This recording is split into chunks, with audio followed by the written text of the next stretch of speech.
Hello, everyone. My name is Jake Johnstone, and welcome to the Grit with Wisdom podcast.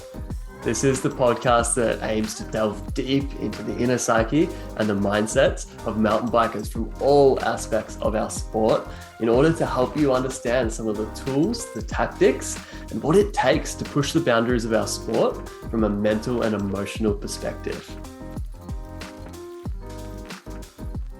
Today's guest is Matt Bolton. Matt is an insanely talented and creative rider and trail builder from Squamish here in BC, Canada. He's known locally for pushing the boundaries of physics as he pioneers and rides new near vertical slab lines in areas that have been historically only for rock climbing. Matt is not one to let fear hold him back from riding what most people would consider off limits to a bike. With a host of rad films and projects to his name, he not only rides inspiring lines, but he also builds them too. We dig into the mindset behind his various riding, building, and filming projects. So if you want to learn how high-level riders like Matt prepare themselves mentally and how you can prepare yourself mentally for riding anything challenging for you, this is definitely one to listen to right to the end. With no further ado, let's give a warm welcome to today's guest, Matt Bolton. Matt, welcome to the show. It's great to have you here. Yeah, thanks, Jake. Stoked to be on. Yeah, man, I've got a giant list of questions for you, but I'd love to start with just a big open-ended one that you can kind of take whichever way you like. I'd like to ask you why. Why do you ride mountain bikes? It's a pretty tough question. But I feel like everyone has their own answer. For me, mountain biking has always kind of offered me like freedom to express myself and clear my head and kind of enjoy what I do, what I enjoy what I like to do. So, if I'm having a bad day or got a lot going on, just hop on the bike and you go clear your head and forget about what's going on, and you kind of get into your own world, your own flow state, and it's just it's nice. It's kind of peaceful for me. Feel like home on the bike, so it just feels very natural. Love it.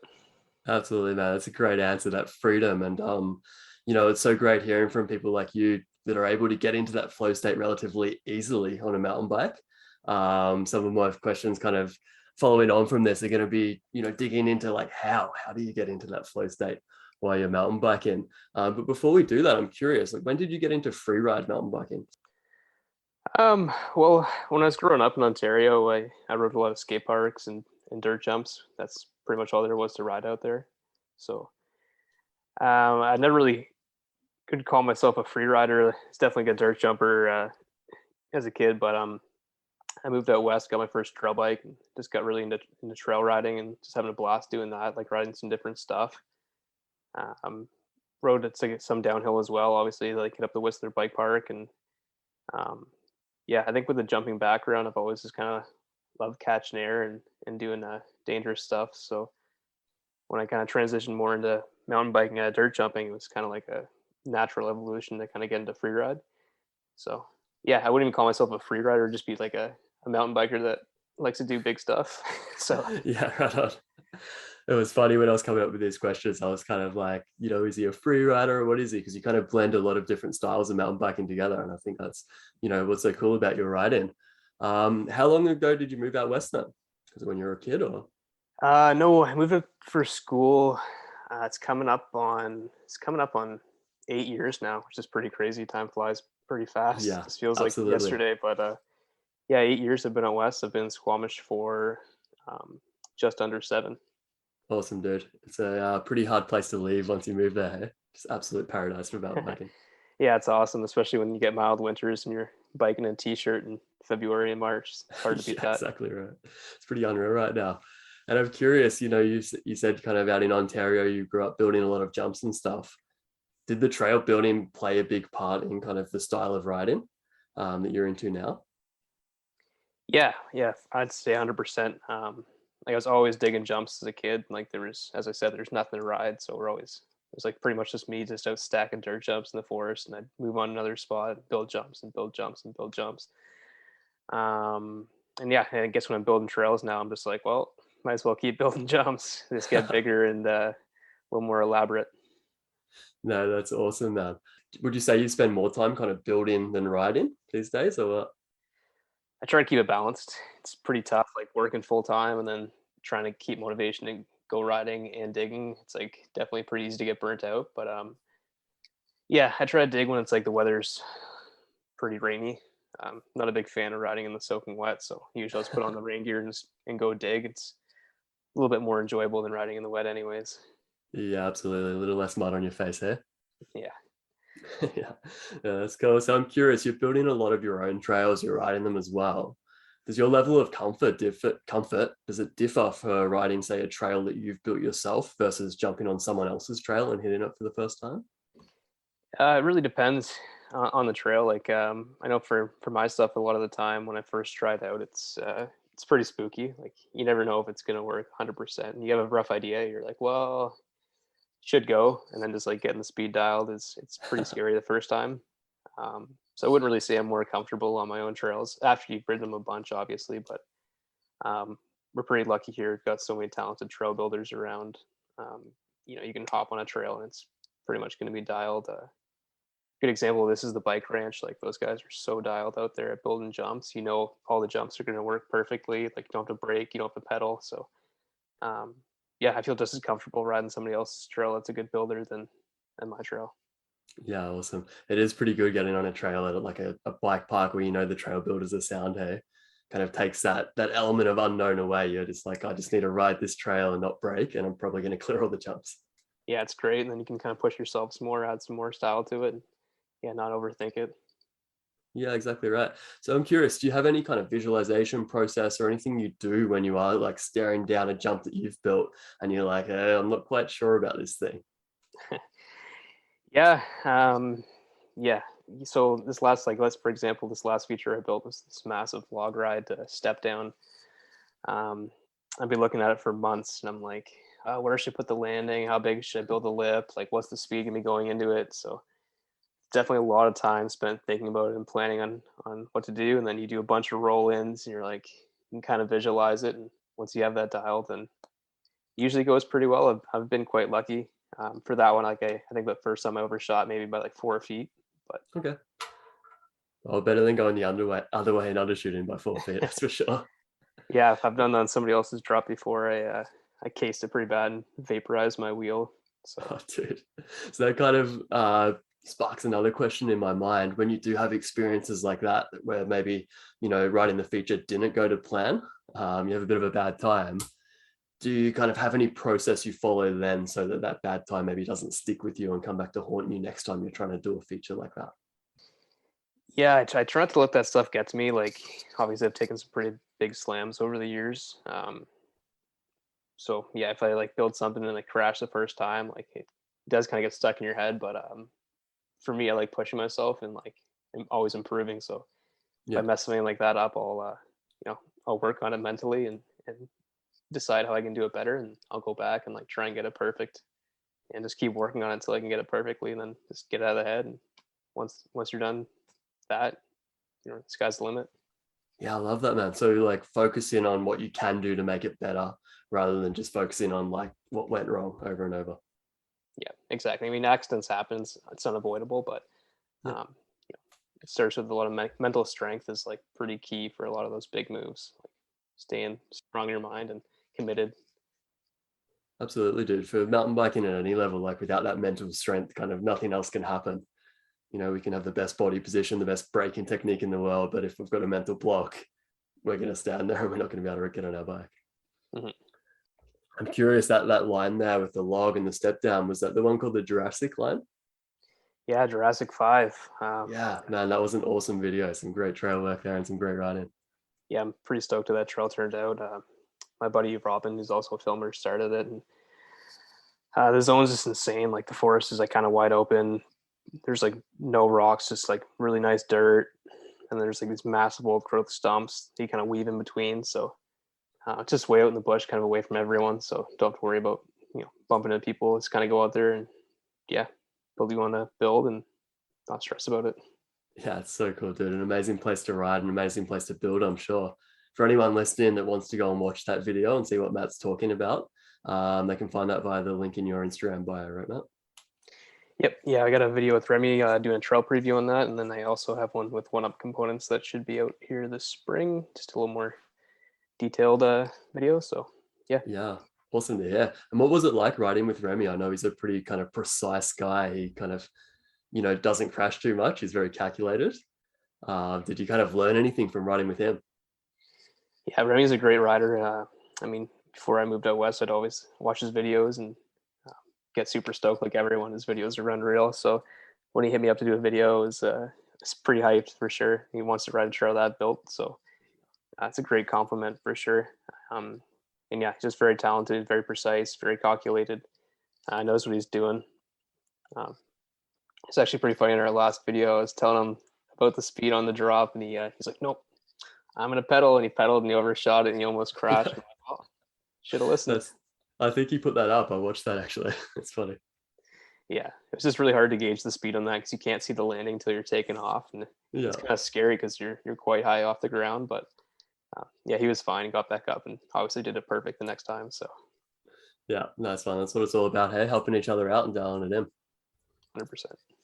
Awesome, dude. So I kind of first came across you online, not riding big jumps, but actually riding down some really steep slabs there in Squamish. I think the first photo I seen was of you riding this line called the Finger Biter, which is actually a rock climbing route there in Squamish, right? So I've got to ask the question: what first gave you the idea to ride down a rock climbing slab on your mountain bike? Oh, I had that idea for years before we actually executed it and did it.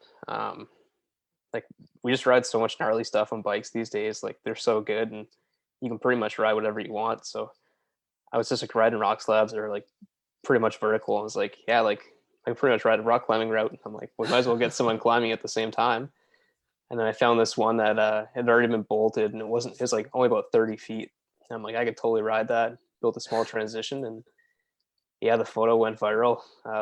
It was pretty nuts, like how much attention that got and how many shares, and people were making memes out of it. And I was like, well, definitely didn't expect that, but It's unreal. I think nothing says Squamish like a rock climber and a mountain biker both on the same vertical slab together. So cool. yeah, it was awesome. They posted on like the front cover of the local newspaper, which was awesome. Yeah, it's so rad. I think that's like the only small town newspaper I could actually read. The only one that's actually got interesting content. No, I'm from country Australia, so it's all just like, cricket games and pretty dry, boring stuff like that. Oh yeah. But Squamish newspaper is awesome. So that's great. Like setting up to ride down a rock climber's line. It's obviously something that hasn't been done on a mountain bike before. It's super steep. You had minimal transition.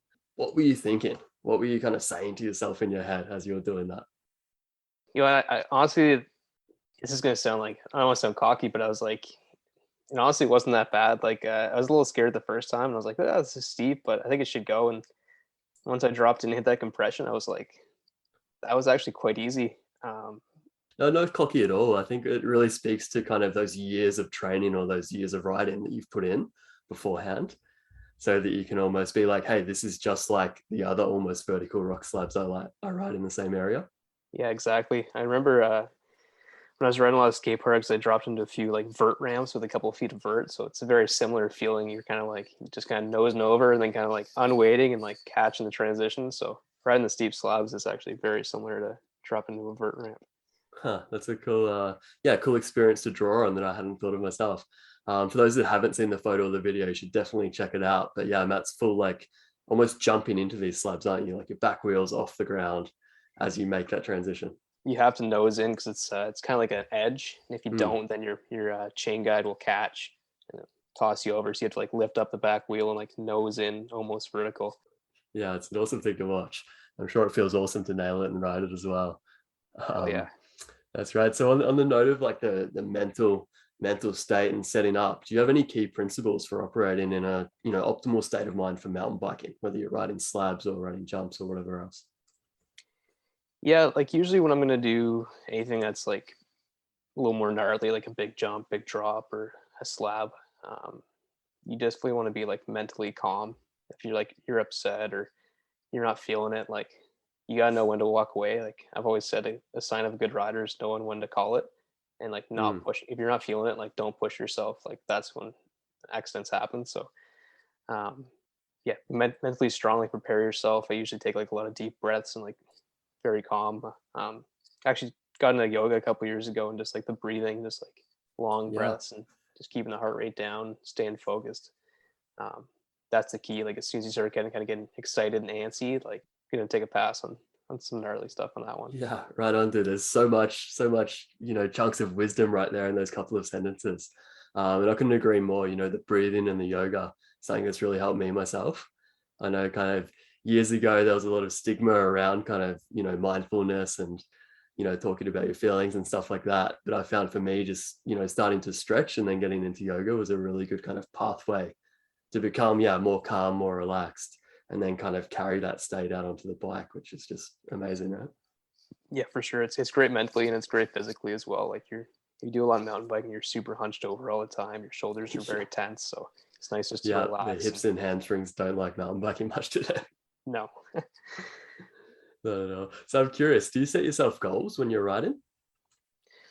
um, I wouldn't say goals. Like I definitely like to push myself, and yeah, I don't really set myself goals. Like I don't want to be like I want to ride this feature, this feature, this feature.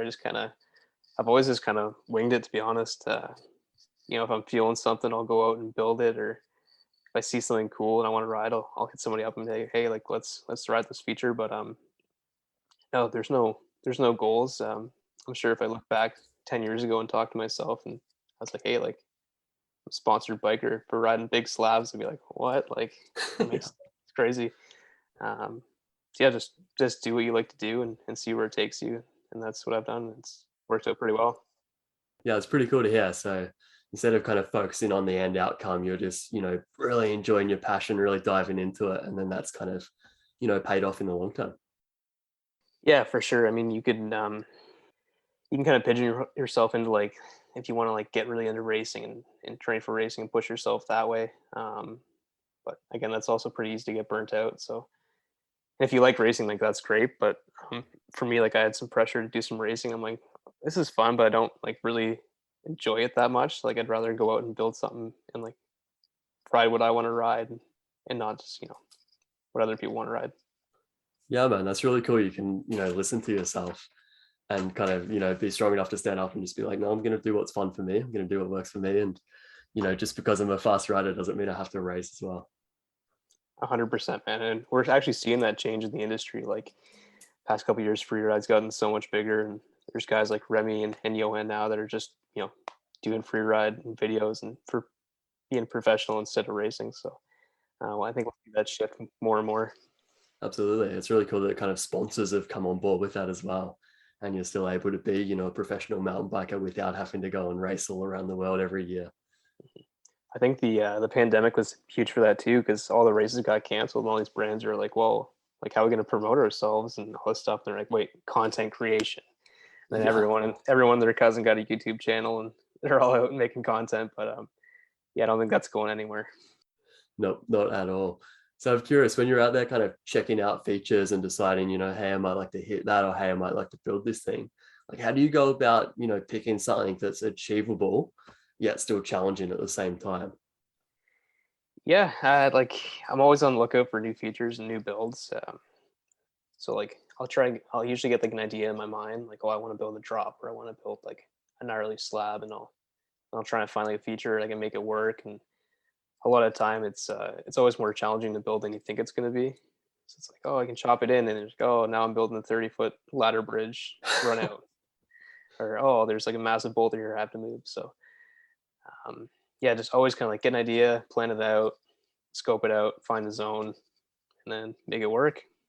Does it ever get out of hand and the features are just like too big? I usually hit everything I've built. I haven't walked away from something yet. There's one slab I started a couple years ago. I was like literally straight down. I was like, you know what, like maybe not this one, and pulled the plug. But yeah, usually I'm gonna like spend the time building something. I'm gonna make it work and gonna make it sick. Yeah, dude, that's a pretty impressive track record there. After watching a lot of your videos, I'm like, wow, you've actually wrote all that stuff. It's pretty impressive. Yeah, thanks. What's one thing you've learned lately on the bike, and how did you approach learning this new skill or, writing this new feature? The thing with mountain biking is you're always learning, like always trying to improve, always trying to do better. So I wouldn't necessarily say there's anything new. that I've learned, more just like honing in on my skills, and like I'm always trying to practice something. Like I've never been that good at like hitting turns. So I'm always trying to work on hitting turns, or I'll see guys like if I ride with someone that like do really sick. I was down in Bellingham and this guy called Miles was doing really sick manuals on the trails, and I was like, oh man, like I got to work on manuals so I can do that too. So really just kind of draw inspiration from others, and if they're doing something that looks sick to me, like I'll try and work on that and try and make myself better at that. Yeah, it's so rad to hear because I know, sometimes, I'll be watching YouTube videos and like of people like yourself, and you're like, man, these people are just miles above me. They're just so good. And it seems like you've got everything dialed. So it's really cool to talk to someone like you and you're being like, no, like I'm still working on my cornering, I'm still working on my manuals. Oh yeah, yeah, yeah. You only see the good videos, but there's lots of failed attempts and stuff like that. And I suck at manuals as well. I'm so bad at them. So Yeah, but you're working on getting better. That's the main thing, eh? I'm trying. Yeah, absolutely. Have you had any big challenges on the bike? I'd say my biggest challenge on the bike was at a pretty gnarly crash. That was like 4 years ago now, 5 years ago. Just like bad concussion, and actually knocked myself unconscious, and almost choked on my tongue, and yeah, almost suffocated. My buddy had to pull my tongue out of my mouth. And, it was quite gnarly. So coming back from that mentally was like challenging. Obviously, you got that kind of fear in the back of your head on like, what if I do that again? But like working past that, it takes a long time and like a lot of, yeah, I don't know, a lot of courage, I guess. But getting past that, it's a good feeling, and I feel like 100% again. And obviously, concussions are tough to work past too. Like I don't know if any, probably some of the listeners have had some bad concussions, but the effects like last a long time. Like I was feeling like a different person for like 6 months. Like brain was mushy and just like, yeah, emotions were different. Yeah, dude, I'm sorry to hear that. I've had a few mates experience a similar thing with concussion. They say just the symptoms, last so much longer than they expect, and it's just, so frustrating and so annoying. So, yeah, dude, I'm stoked for you to hear that you're through that. You've done the work, and you're back, feeling 100% again. Yeah, just trying to stay healthy and avoid all that again. Yeah. So you mentioned some work you do off the bike before, doing some yoga, doing some breath work off the bike. I'm curious if you have, anything else or any other parts of your routine, before or after you get on the bike. Obviously, I just try to stay in shape as much as possible. Just like a lot of body weight exercise, a lot of push-ups. I do like 30 push-ups every morning. Just keep that upper body strength and key. And then in the winter, I'll hit the gym when riding's not so good. So a lot of like squats, deadlifts, just kind of basic exercise, keeping the strength up. And a lot of like bike specific stuff too, shoulders, rows. It's all good stuff for on the bike. So it helps if you do go down, like being in shape and flexible and strong. It's like lower chance of getting hurt. So yeah, just try and keep the body as happy as possible. And I got a massage gun, which is really nice. If you don't have one, you should get one. It's just great for after riding, just blasting the legs and loosen up all the tight muscles. Absolutely. Yeah, I'm a big fan of stuff like the foam roller myself. Getting on that before and after every ride. It's so cool to hear that you're working on, not just your riding, not just your fitness, like a lot of people do, but like all the factors that affect your performance on the bike. Yeah, it's like it's all connected. Like your nutrition, your stretching, your strength training, your riding. It's like everything's tied into one. So you can be really good at one thing, but if you're weak in another area, it's gonna affect each other. Yeah, exactly right. I often kind of refer to it to people as like a skill wheel. And it's like if we have, three parts of the four, we're going to have this buckled wheel. It's going to kind of spin for so long, but eventually it's going to explode on us, just like a mountain bike wheel that's maybe missing a couple of spokes. That's a good analogy. Yeah. I'm curious, have you ever had any mentors yourself kind of teaching you about mountain biking or about trail building? And if you have, what's the best bit of advice you've been given by a mentor? Um, I'm always getting inspired by a lot of people. Like growing up, I was looking up to dudes like Brett Reeder and Matt McDuff, who were kind of from a similar area as me. And obviously, Brett and Matt are some of the best riders in the world now and world famous. So definitely inspiring looking up to those dudes. They were always encouraging to go out and mountain bike. So and then these days, like we're lucky in Squamish because we have so many talented trail builders around. So I draw a lot of inspiration from guys around here digging trails. Like Rob from Gravity Logic, I worked for him for a bit, and definitely inspiring to see what those guys have done. Like both a lot of trails in Whistler and Squamish, and travel the world and build trails now, and got it super dialed. And, guys like Dave Reed running the Sorka Trail crew, and he's built half the slab trails in Squamish. So definitely inspiring. I wouldn't say they've really given me like any like word for word advice, but just seeing what they've done and how they've done it, that's inspired me to go out and build trail. That's for sure. Yeah, that's awesome, man. So cool to hear that you've had, people like that around you kind of all the way through your riding career, from over in Ontario, and then moving here to Squamish as well. That's right. It's definitely always great to have people to look up to and kind of see what's possible, right? Yeah, for sure. I know for me, coming here to Canada, it was huge. I was like all of a sudden planted in this paradise, and there's just so many good riders, so many good trails, just like endless sources of inspiration. And yeah. Yeah, that's a lot to take in. Yeah, absolutely.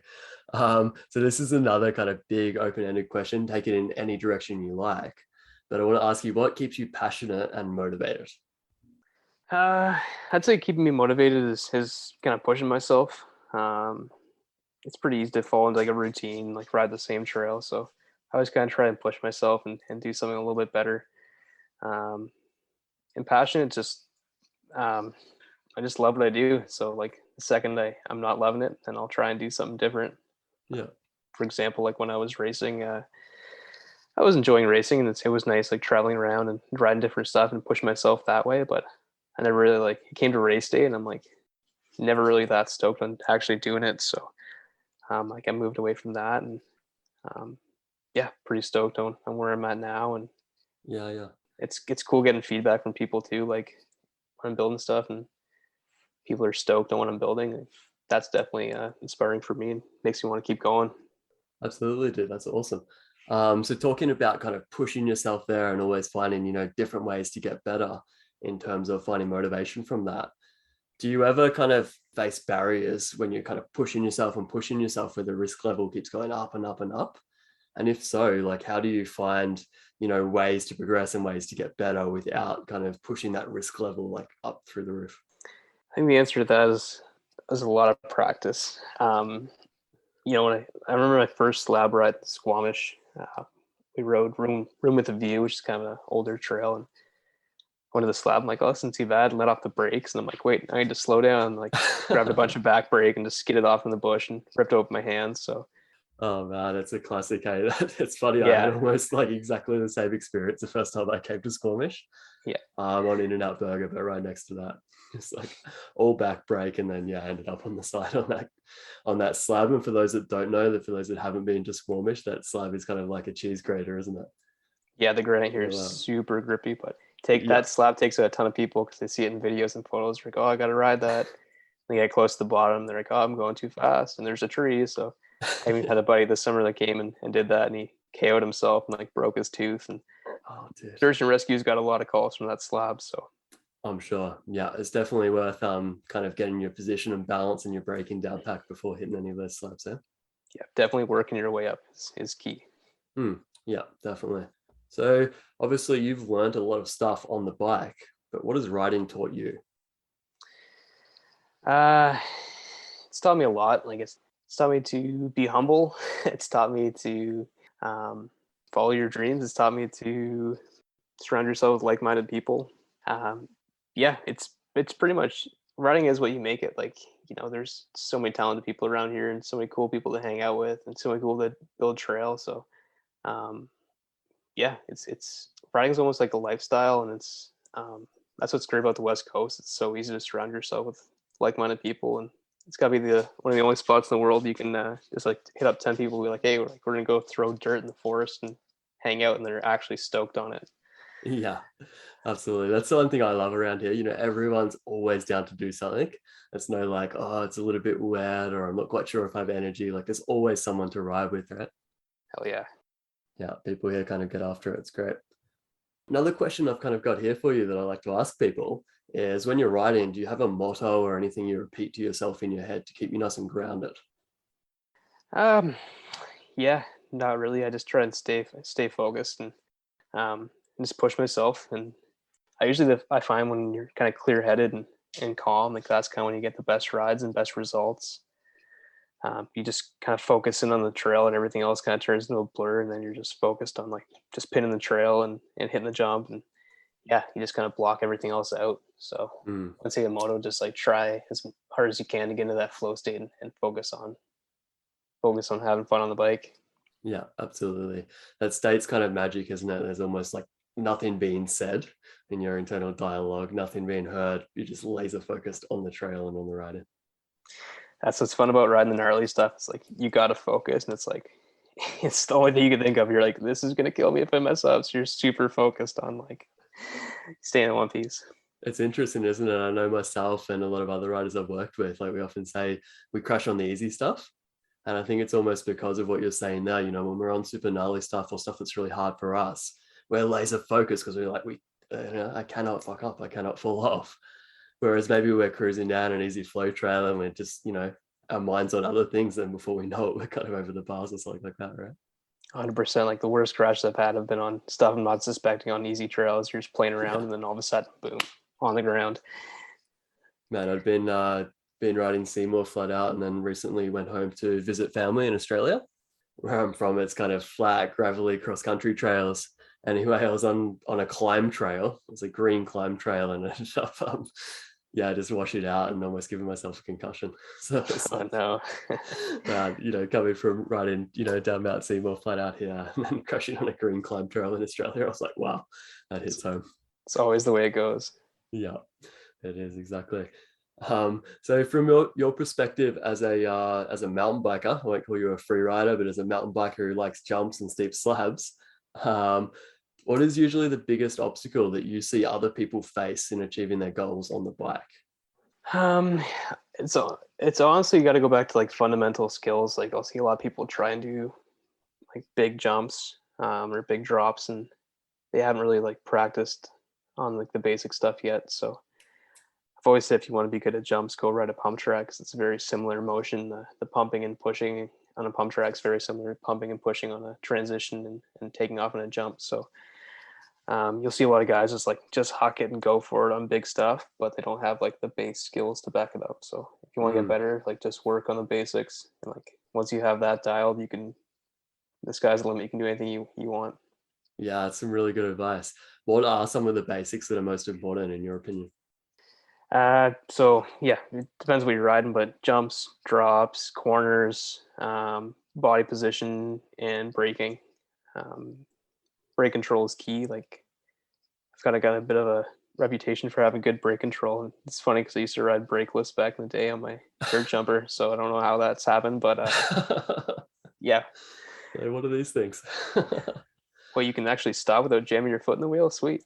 Yeah, no, it's interesting you say that though, isn't it? Because often if we're really good at braking, we can go faster in between braking, right? Whereas if we're bad at braking, we're not going to be confident carrying as much speed. Exactly. Like, and knowing when to brake as well, like before the turn, not braking in the turn, and like setting yourself up instead of like, yeah. And are you braking at all when you're going down a super steep rock slope?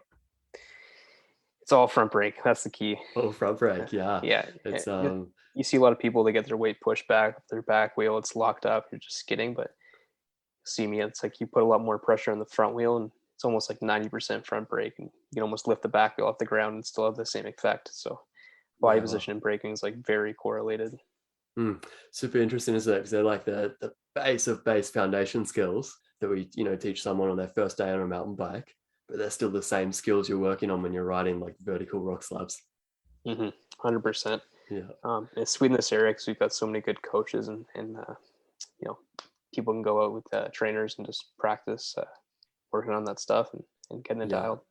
Absolutely. Do you kind of work with any coaches yourself, or are you just hanging out with mates, learning from them? A bunch of my friends are coaches around here, and a lot of the trail brothers are also coaches. So yeah, lucky guy. I've never gone out with one for like a course, but yeah, definitely ridden with a ton. Yeah, super cool, man. I've got a couple of questions here that people have asked on Instagram.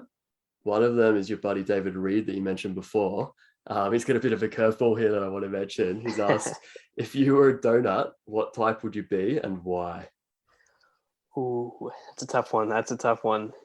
Probably be an apple fritter. An Um, apple fritter, hey? I Why don't is know that? why, but I just love apple fritters, so maybe I'd be one. I eat enough, so maybe I'll be one. That's not bad. That's a good answer. Another question I've got here, it's from someone called Luck Percent or LP. I'm Luke. not sure if you know them. Yep. Yeah, they've asked, how do you prepare mentally for your first hit on a big feature? And how does he fit into his pants with such huge balls? I had to throw that one in there because he Oh wasn't the boy, only one that mentioned you having big balls. that's a nice addition. They're just normal size for the record. There's no Yeah, Johan Borelli like third nut going on there or anything like no third nuts, just the two normal ones for me. But that.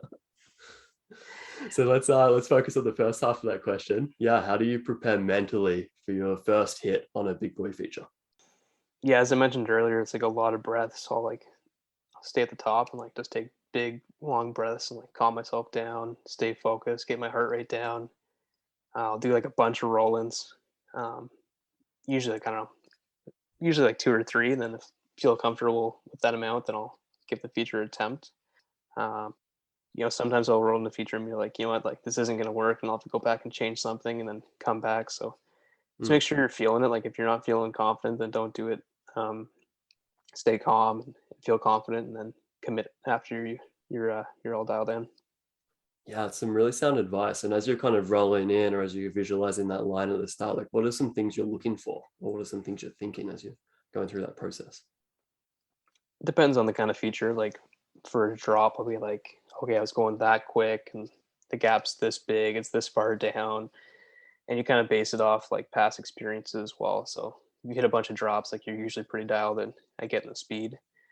So you're looking at that. You're looking like what's the run out going to be like. You're looking if there's any wind and stuff like that. For the bigger jumps, you don't want to get blowing around. And like obviously, I like going over my bike too, giving the brakes a pump, make sure the brakes are working good, get the tires a squeeze, make sure they're at the proper psi. So Absolutely. Yeah, some great checks you're going through there to kind of have all the confidence you could possibly get. I know a lot of people get stuck kind of standing at the top of a feature, maybe looking at all the things that could go wrong or all the things that could potentially, snag their tire or, get them offline, stuff like that. How do you manage that kind of situation? well, I think it's important to know the worst case scenario. Like if you do get bumped offline or something like that, and like how to react to it's huge. Like if you're in the air, you're like, oh, I'm gonna be short. Like knowing if you should throw your bike or stay on it, it's pretty Mm. important. So it's good to go over in your head first on what could happen in those, and just kind of get a bit of a plan. Obviously, you want to visualize yourself doing it, but Mm. having those plans is key in case something goes wrong. Yeah, so it sounds like you do kind of think about the consequences or think about the worst case scenario, but you're not really dwelling on that. You're more so focused on, what can go right. Is that?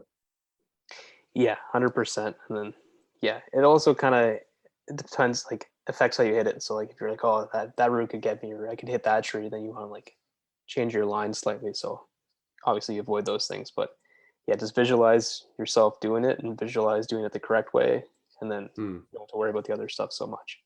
Yeah, I know that's great advice. I know another guy, Anthony Busetta, a French writer that I interviewed on this podcast a couple of months ago. He was kind of saying he visualizes stuff so that when he's actually rides it, he's not feeling like he's riding it for the first time because he's already seen himself doing it in his mind. Yeah, that's great advice. He's a shredder. He's been up here. He's hit a bunch of my trails, so I've seen him send it, and I know he's a great rider. So He's been doing um, it on a bull tire for about the last 3 months too. So yeah, crazy. he's loose. That triple ride he did was insane. Oh yeah, yeah. I'm kind of excited to see what he comes up with next because I don't think he's going to stop at that. Something crazy, I'm sure. Yeah, exactly. Getting back to kind of that visualization process and the run-ins you do at the top of a feature, do you ever kind of limit yourself to, how long you'll stand and look at a feature for? No, I got Nope. no shame in taking as many roll-ins as I need, or walking away from something. Yeah, Uh, no, definitely no shame. I'm just curious. Like I know for myself, if I look at something for too long, sometimes I'll end up, finding something that could go wrong. Whereas if I just kind of have a quick look, I picture myself doing it, have a quick assessment, I'm like either yes or no. I'm curious if that's similar for you or if it's different. um, it's similar, but like I've spent a lot of time looking at stuff and then still done it. Yep. And that's like knowing I can do it, but and also feeling it too. Like I've also had situations where I'm out filming and I found my buddy Robin like string lines across the river. Like when the creek gap was in Squamish, we'd like set up this crazy he strung himself in between two trees over top of the river. He spent hours setting it up, and I got down there. I'm like, you know what, dude? Like, I'm not feeling this today. I don't want to hit it. Like it's and like yeah, just had to walk away from that one. But Well, that's huge. People think of mental toughness as, hitting the gap and, hitting everything. But I think it almost takes more mental strength to walk away from something, especially in that situation where someone else has kind of put a lot of time and a lot of effort into getting out there for the shoot. yeah, like knowing when to say no is huge. And I think that's what keeps you mountain biking, and that's how you get good in the end, if you do say no to things that are potentially going to break you. Yeah, 100%. That's how you stay in one piece and spend more time on the bike. Yeah, absolutely, dude. So you're obviously wearing the Ride NF shirt there, but I've got a question here. I'm curious, is there any other partners or sponsors that you'd like to mention that help you make all this wild stuff happen? Yeah, I'd love to. NF was my first sponsor there. I hit up Travis on Instagram actually when he's first starting. He had these crazy designs he was putting out. And I was like, dude, this is actually pretty sick. And like, Yeah. you looking for any people to ride for? And obviously he got a ton of requests already. And he's like, yeah, I'm coming to ride in Squamish for my birthday. I was like, oh, I'll come join you. So I joined him, and then became friends, and been riding for him ever since. And I find like kind of once you get one brand on your side, it's a lot easier to get other brands. So like I did a video in the NF kit, and then after that, like I got to deal with One Up, and they started giving me stuff. And then the industry is so small. Like One Up's got a ton of connections, and they post you on their story, and other brands see it. So it's knowing how to market yourself as well. So I've kind of like marketed myself as like a trail builder and rider, and a lot of the brands that I ride for, like Transition, Weir One, they're really good at supporting trail builders, and they know how important it is to the sport. So Transition was built on trail building, so very stoked to be affiliated with them, and they're stoked on me, which is unreal. And yeah, like this year my bike's super dialed. Like I got tire sponsors, Delium Tires, which is a new company, and really stoked on them. Got Tansar rubber inserts are a lifesaver. Got Web Components. I got EXT suspension, Alpha distribution, Ride Concepts, and it was crazy. Like last summer, I was getting like a bazillion requests on Instagram just from random brands or call like, "You're a partner for this. You're a partner for this." And I'm like, I had to just say no to people. I'm like, honestly, like I don't want to like start promoting products that I don't use and I don't like. Like, I try not to like. I don't want to be like a sellout for brands. I want to just like keep doing what I do, and if your product like fits into that, like I love it. So Yeah, dude. very lucky that way. And yeah, everyone that's supported me has been awesome. So very stoked on it. That's rad, man. It's so cool to hear how you kind of, you went out and got that first sponsor and then got the momentum rolling. And now you're at a point where you're kind of saying no to brands that you maybe don't want to ride for. That's awesome. So that bike sounds like a bit of a dream setup. What model Transition are you on? Well, I've got 4 of them right now, which is hard to believe. Which one's your favorite? My main bike's the Patrol. So they redid the Nice. frame for this year. Last year. It's the mullet setup 160. And the the Patrol is such a sick bike. It's great for pretty much everything. You can climb it up whatever you want, and then it's super playful on the way down. You can ride in the bike park. You can like do just trail rides on it. And the geometry is so good too. Like you can pedal it. The suspension doesn't even move when you're pedaling, which is awesome.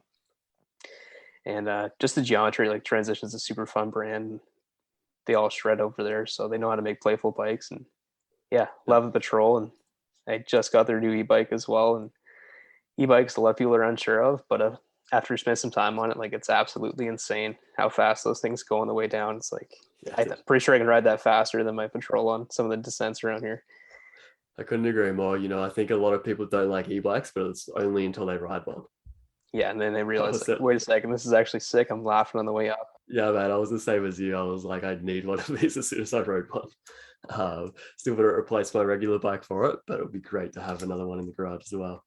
100%. Yeah, no, that's right. So you're mainly riding your Patrol, your enduro bike for like all of these free ride lines, all of these slabs, all of this stuff. Yeah, Yeah, for sure. It's just super versatile. Like you can ride anything on it. Slabs, jumps, drops, trail, enduro racing, bike park, whatever. It's like Yeah. new bikes are just insane. It's so And cool, isn't it? You know, before we used to need like a downhill bike and we needed a cross country bike to go pedaling and all these different bikes. Whereas now you can almost just buy one bike and do it all. yeah, and I think that's why a lot of people are getting into the sport, just because yeah, the new bikes are so good, so versatile. So you get one bike, they can go do everything, and it's blowing up. Yeah, absolutely did. Cool. So you've obviously been involved in a whole bunch of cool filming projects, a whole bunch of cool, trails that you've built yourself. Do you have a favorite that you wanted to kind of, talk about a little bit while we're chatting here? Favorite video or favorite trail or both? Yeah, maybe both, but like favorite project you've been involved with, maybe one that's, on YouTube that people can go and watch. Um, I've got a couple of favorite projects. I'd say my first favorite project was I hit up this guy called Robin from Wildland Media. This is 7 years ago. It was my first year in Squamish. He was like putting out videos on Pink Bike. I was like, hey dude, like these are sick. Like, let's make a video. Nice. And yeah, he just like came out to Squamish. We made a sick video. We went to the Sunshine Coast, went to Pemby. We like traveled around a bunch, hit the train gap. It's before it got too mainstream, and yeah, I just made a video and people were stoked on it. Got a ton of views. It's called 1 Year in the Sea to Sky, and that was kind of like my first like legit video project I'd done. Um, yeah, so that's probably my favorite one I've done. I've also done another project with Robin called um, Big Wild, presented by One Up Components. It was just kind of like a short film on trail building and riding. So I talk a lot about trail building and then write a lot of the features I built in the video. So you can check that one out too. He's a really good filmer, very talented, and he gets the most crazy angles. Like he'll scramble 30 feet up a tree or set these insane cable cams. So um, always stoked to shoot with him. And um, again, we have got so many talented photographers and videographers around here. Like my friend Jordan's taking some super nice photos of me. My buddy PL is a great filmer, and yeah, we're just very lucky to have guys like that around and showcase their riding. That's rad, man. I know, yeah, Big Wild is one that I've watched myself. It's an awesome video. People should definitely check out. I'm curious if you can share, have you got any cool projects that you're working on at the moment or anything that's kind of in the pipeline coming out soon? Yeah, me and Robin did that short one on J5 last fall, so that should be coming out. Nothing too crazy, just some like super nice shots of the trail I built. And I've got some plans this year. I know me and Steve Vanderhook were talking about maybe doing a video in Kamloops, so that'd be sweet if we Nice make one. that happen. Yeah, it's gonna keep building trail and hopefully just keep shooting clips. And yeah, I've got another. I kind of want to do a longer video on that rock climber mountain biker thing, maybe some bigger lines. So you might Yeah, see you've got a few more slabs in mind or what? yeah, some more rock climbing routes I want to ride down. So just thinking about Nice maybe one. doing a little documentary on that. Yeah. When you're kind of cleaning the moss off these lines, is it you that abseils down? Yeah. So again, Robin actually he gave me this old climbing harness he had, and Yeah, nice. you get this attachment called a greedry, which Yep. is like yeah, it kind of releases the ropes. You can tie it off the top and self-release and lock yourself in place, and then blast the moss and rappel down. So I never really rock climbed before. I've Yeah, that's always something I was going to ask you. I've always joked that I only rock climb when I'm building mountain bike lines. That's so awesome. Something else I wanted to bring up, you've got a bit of an unusual sponsor for a mountain biker. Is it DeWalt that sponsors you with all the power tools? Oh yeah, DeWalt Canada. So Yeah. yeah, I hit them up a couple years ago. I was like, hey, like this ESAW looks pretty sweet. I'd love to use it for trail building. And I got in touch with like the his name's Chris. He's like the marketing guy for DeWalt, Black and Decker, Craftsman, CA, and he's actually like he's super far up in the company. So Yeah, cool. yeah, they're just like stoked on what I'm doing for trail building, and this yeah, tag them on Instagram, and they've been super hyped on it, very supportive, and tools have been great. So yeah, I love the Yeah. tools. The ESAW is a game changer. I love that thing. Nice and quiet. Like don't have to use giant earplugs or nothing like that, and you never have to worry about gas or like starting it up and throwing your shoulder out. You just pull the trigger and go, and it's like a trail building weapon. I love it. Yeah. No, man, that's great. It's cool to hear the story behind that because I'd often see that on your Instagram that you're sponsored by DeWalt. And I'm like, oh, that's so random. How did that come about? Yeah, you're like, why is this guy tagging DeWalt? Yeah, I mean, it makes sense when you see you hanging there, like, abseiling down a rock climbing line. You're using the tools all the time. Yeah. It definitely helps, man, because those tools, yeah, they're like, if you don't work construction, like the tools are quite expensive to get into. So you're Oh buying yeah. bikes, you're buying trail building equipment. So it all adds up. And the fact they're supportive of trail building has been awesome. Yeah, it's really cool that all these different sponsors come together and make these projects happen, or help make them happen anyway. 100%. So where can people listen in, find you and follow your adventures online? I'd say mostly just Instagram. Honestly, social media is kind of tough for me. Like I'm so busy doing real life stuff, trail building and riding, and then you got to like also promote yourself on social media. So I'd say I probably spend the most time on Instagram. Again, I don't overly love Instagram. Um, Somehow I've convinced a lot of people to follow me, but No, fair enough, man. It is hard to find that balance, isn't it, between just like having fun and riding and then like, stopping all the time to get photos and stuff like this. yeah, I find that a little bit myself too. it's a bit of a necessary evil. Like you kind of have to Mm. do it these days. But Yeah, a bit of a yeah, love-hate relationship maybe. I'd rather just kind of go out and build trail. And what I like is like it's fun. We can bring a photographer out there with you and like get shots at the same time. And then you don't have to worry so much about like creating content and building trail. And like you're Yeah, for GoPro on sure. yourself building trail all the time. So Yeah. What is your Instagram handle there for people listening? it's Matt Bolts, MATT_BOLTZ. Yeah, fantastic, dude. I'll link that in the show notes as well. This has been a pretty wide-ranging conversation of being kind of bouncing around all over the place with questions. But if you were to kind of put it into one sentence, what's the biggest takeaway you hope listeners learn from this conversation we've had together tonight?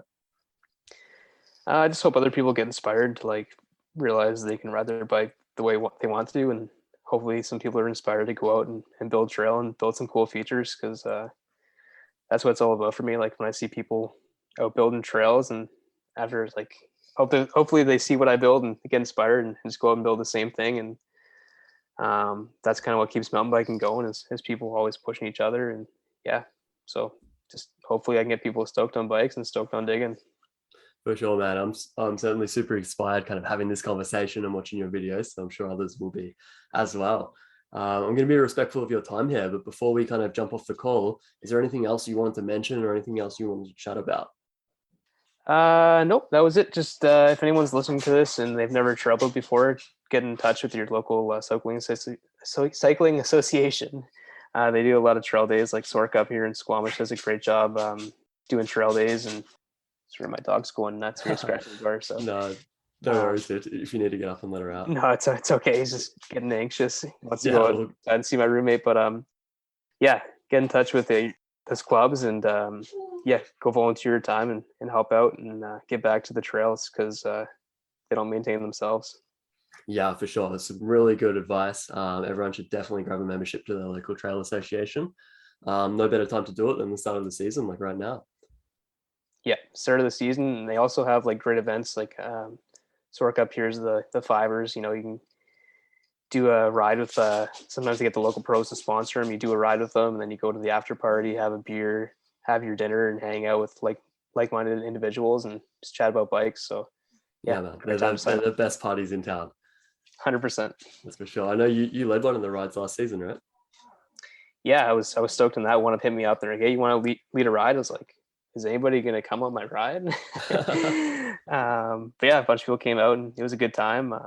Yeah, definitely. Like I'm not super personable, kind of like hanging out myself. So it was a bit awkward for me, but yeah, chatting with people and getting them stoked on bikes was fun. Yeah, right on, man. That's awesome. Good on you for doing that. Kind of stepping out of your comfort zone and yeah, becoming more of an extrovert. Yeah, trying anyways. Yeah. No, that's rad. Well, yeah, I'm gonna let you go here. Let you get out and walk your dog. But thanks so much for coming on the show. I've certainly had a great time chatting to you, and I'm sure listeners will get a lot out of this conversation. So thank you, man. It's been rad. Yeah, thanks, Jake. Appreciate you having me on. Right on, dude. See you on the trails. Yeah, take care.